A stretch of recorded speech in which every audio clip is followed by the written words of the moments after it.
Eh, Ya, kita kembali menuju Bursa Efek Indonesia untuk melihat penutupan perdagangan awal pekan ini bersama Felmi Lobela dan juru kamera Rianto Triutomo.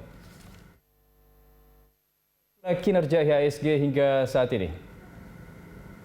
Kita akan menyaksikan secara langsung Andra dan juga pemirsa terkait dengan laju IHSG tepatnya ada di level berapa, kemudian indeks harga saham gabungan ini akan ditutup, melihat bahwa kinerja indeks harga saham gabungan lajunya di sepanjang hari ini dipastikan terkoreksi sejak dibuka pada pembukaan perdagangan sesi awal atau pada pagi tadi pukul 9 terus tergerus di mana dibuka 2% atau melemah sampai dengan 2%. Kemudian juga sampai dengan pukul 10 tadi kita menyaksikan langsung bagaimana IHSG kemudian terus anjlok sampai dengan 3,41%. Dan kemudian pada pukul 11.30 tadi juga indeks harga saham gabungan masih terpantau melemah atau sampai dengan 4,02% pelemahan ini. Dan pada pukul 12 tadi pada akhir sesi 1 perdagangan pasar saham, indeks harga saham gabungan masih terus anjlok sampai dengan 4,22%. Pada pembukaan perdagangan atau pembukaan pasar pada sesi kedua tadi pukul 13.30, IHSG sampai dengan saat tersebut masih anjlok sampai dengan 4,19% atau melemah 230,53 poin ke level 5.268,01 pada awal perdagangan sesi 2 tadi. Dan untuk melihat bagaimana indeks harga saham gabungan ditutup pada level berapa, saat ini kita saksikan langsung di monitor Bursa Efek Indonesia. Ya, indeks harga saham gabungan saat ini dipastikan melemah pada penutupan atau akhir perdagangan sesi terakhir atau sesi kedua pada hari ini, Senin 9 Maret 2020.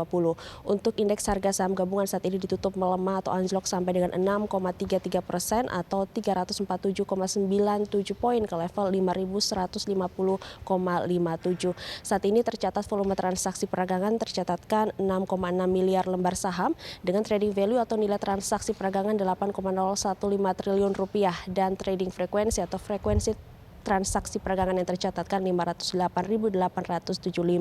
Saat ini kita bisa melihat juga top 5 gainers atau yang diperdagangkan sampai dengan sore hari ini terdapat 2 emiten yang kemudian tadi baru saja melakukan penawaran saham perdananya.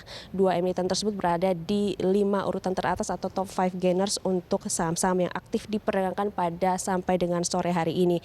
Terkait dengan indeks harga saham gabungan yang akhirnya ditutup sampai dengan 6,58% pada sore hari ini, tentunya ada sejumlah sentimen, baik itu sentimen global yang mempengaruhi laju indeks harga saham gabungan berada terkoreksi pada hari ini. Analis mengatakan bahwa perdagangan hari ini dengan penurunan indeks harga saham gabungan ini sejalan dengan penurunan indeks mayoritas dari bursa saham Asia. Salah satunya adalah atau contohnya adalah Jepang yang juga indeks sahamnya terkoreksi bahkan lebih dari 5% dikarenakan atau diikuti sejalan dengan rilis data ekonomi dari negara tersebut. Kemudian juga terkait dengan pelemahan indeks harga saham gabungan hari ini dikarenakan adanya investor yang melakukan risk off, di mana investor menjual aset-aset yang dinilai beresiko akibat kondisi ketidakpastian global yang disebabkan oleh merebaknya virus corona atau COVID-19. Sehingga memang bila dilihat saham merupakan aset yang paling beresiko dan Indonesia sendiri adalah pasar dari negara berkembang.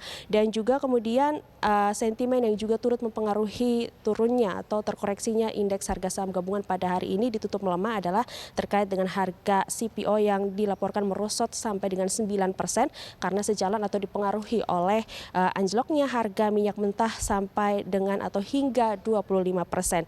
Dua sentimen ini menjadi sentimen kuat yang justru mendorong laju indeks harga saham gabungan berada pada zona negatif dan ditutup sampai dengan 6% lebih pada hari ini, Senin 9 Maret 2020.